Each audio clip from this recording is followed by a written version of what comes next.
মই এতিয়া খেৰাজাৰ প্ৰাথমিক বিদ্যালয়ৰ সহকাৰী শিক্ষক হিচাপে আৰু ওচৰৰ গাঁৱৰ ৰাইজৰ সদস্য হিচাপে মই যিখিনি মানে খেৰাজাৰ এল পি স্কুলত যিখিনি অসুবিধা দেখা পাই আছোঁ 1951 চনত স্থাপিত হোৱা এখন পুৰণি প্ৰাথমিক বিদ্যালয় হয়। আগৰ পৰা যিখিনি ষ্টুডেণ্ট থাকিব লগা আছিল সেই হিচাপে আজিলৈকে ষ্টাৰ্টিঙৰ পৰা আজিলৈকে হয়তো মানে ষ্টুডেণ্টৰ এনৰলমেণ্ট হয়তো কমা নাই। তো সেই হিচাপে যিখিনি স্কুলৰ গৃহ হ'ব লাগিছিল ঠিক তেনেকুৱা হোৱা নাই। আজিলৈকে বৰ্তমান সময়ত 78জন ষ্টুডেণ্ট আছে, য'ত তাতে আমি দুটা কোঠালিতে মানে ষ্টুডেণ্টবিলাকক পঢ়াই থাকোঁ। যথেষ্ট অসুবিধা হয় আমাৰ কাৰণে, যিখিনি আমি এটেণ্টিভলি ষ্টুডেণ্টবিলাকক ক্লাছ কৰিব লগা হয়, সেই হিচাপে আমি ক্লাছ কৰিব নোৱাৰোঁ।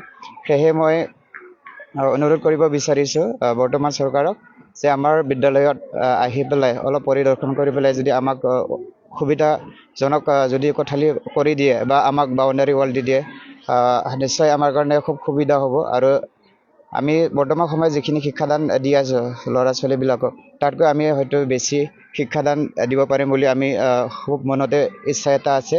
আৰু সমস্যা হিচাপে আৰু আমাৰ ইয়াতে সমস্যা আছে যে আমাৰ যিখন টয়লেট হ'ব লাগিছিল, টয়লেট হয়তো নাই ইয়াতে। বইজ টয়লেট গাৰ্লছ টয়লেট হয়তো ছেপাৰেটলি হ'ব লাগিছিল, কিন্তু সেইটো আমাৰ সুবিধা নাই। আৰু খোৱা পানীৰো বিশেষ ইয়াতে সুবিধা নাই। টয়লেট বৰ্তমান কোনোবা এজন ঠিকাদাৰে লৈ পেলাই সৰুটোকে মানে টয়লেট কৰি থৈছে, তাকে মানে হয়তো মাজৰ সময়ত ভাঙিছিল, সেইটোকে বৰ্তমান সময়ত মেৰামতি কৰি পেলাই আমি তাকে ব্যৱহাৰ কৰি আছোঁ। ঠিক তেনেকুৱা আমি চলি আছোঁ। আৰু খোৱা পানীৰ কাৰণে বৰ্তমান সময়ত খুব ব্যৱস্থাজনক মানে সুবিধা নাই। তো সেইকাৰণে বহুতখিনি অসুবিধা আমি সমস্যা হৈ আছে। আৰু শিক্ষকৰ ফালৰ যদি ক'ব লগা হয়, শিক্ষক বৰ্তমান সময়ত স্কুলৰ শিক্ষক হিচাপে দুজনেই আছে। তাৰে ভিতৰত এডিশ্যনেলি মানে এটেচমেণ্ট কৰি পেলাই মই ইয়াতে আছোঁ। শিক্ষকৰো সমস্যা আছে, সেইবিলাক যদি চাই পেলাই বৰ্তমানৰ চৰকাৰে যদি ব্যৱস্থা কৰি দিয়ে, নিশ্চয়কৈ সুবিধাজনক বা ভাল হ'ব বুলি মই আশা কৰোঁ।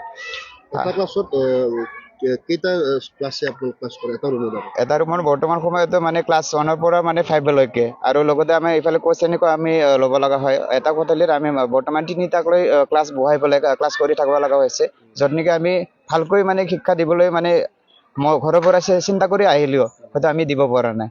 তো নিশ্চয় যদি এই সময়ত যি শিক্ষা 2020 চনৰ পৰা যিখন নেশ্যনেল নিউ এডুকেশ্যন পলিচি হিচাপে যিখিনি স্মাৰ্ট ক্লাছৰুম বা কোঠালি ৰুমবিলাক ভাল হ'ব লাগে, ঠিক তেনেকুৱা ধৰণৰ যদি আমাক ব্যৱস্থা কৰি দিয়ে, নিশ্চয়কৈ আমি ভালকৈ শিক্ষাদান দিব পাৰিম। এতিয়া আমাৰ হৈৰাজাৰ প্ৰাথমিক বিদ্যালয়ত সমস্যা বুলি ক'লে বহুতকেইটা সমস্যাই আছে। তাৰে ভিতৰত এটা আছে আপোনাৰ শিক্ষকৰ সমস্যাও আছে।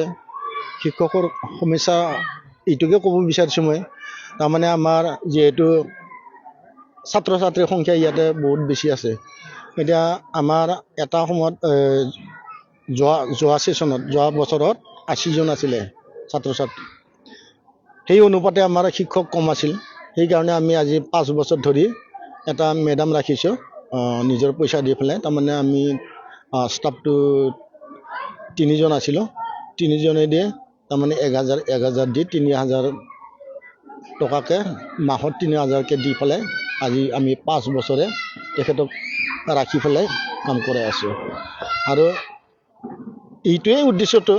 এতিয়া যিহেতু আমাৰ যিখিনি ষ্টাফ আছে 3টা, এই ষ্টাফেদি তাৰমানে এই 80জন ছাত্ৰ ছাত্ৰীক শিক্ষাদান কৰাটো ইমান সহজ কথা নহয়। আৰু তাৰপিছত মেইনটেইনৰ কথা আছে।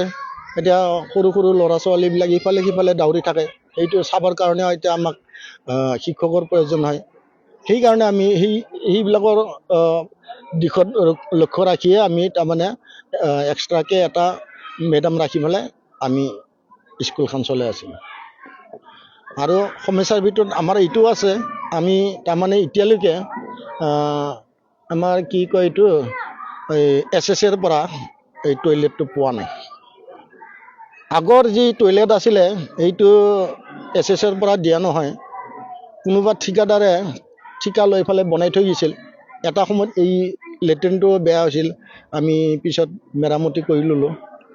তাৰপিছত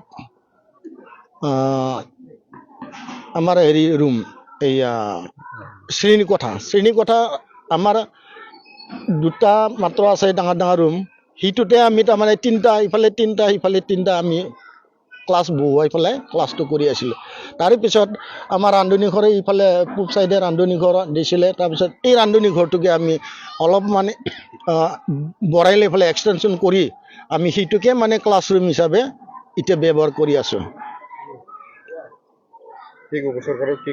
চৰকাৰকতো আমি বহুবাৰ আমাৰ স্থানীয় MLA আছিলে জলেন দৈমাৰী, তেওঁক আমি ইয়াতে আনি পেলাই দেখালোঁ আমাৰ পৰিৱেশটো।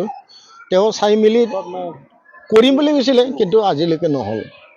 আৰু তাৰপিছত JEৰ লগতো কথা পাতি থকা হৈছে, তেওঁ একো কৰি দিব পৰা নাই। তাৰপিছত আমাৰ স্থানীয় EM আছিলে, EMকো আনিলোঁ, আনি দেখালোঁ, নাই কোনো একো কৰি দিব নোৱাৰে।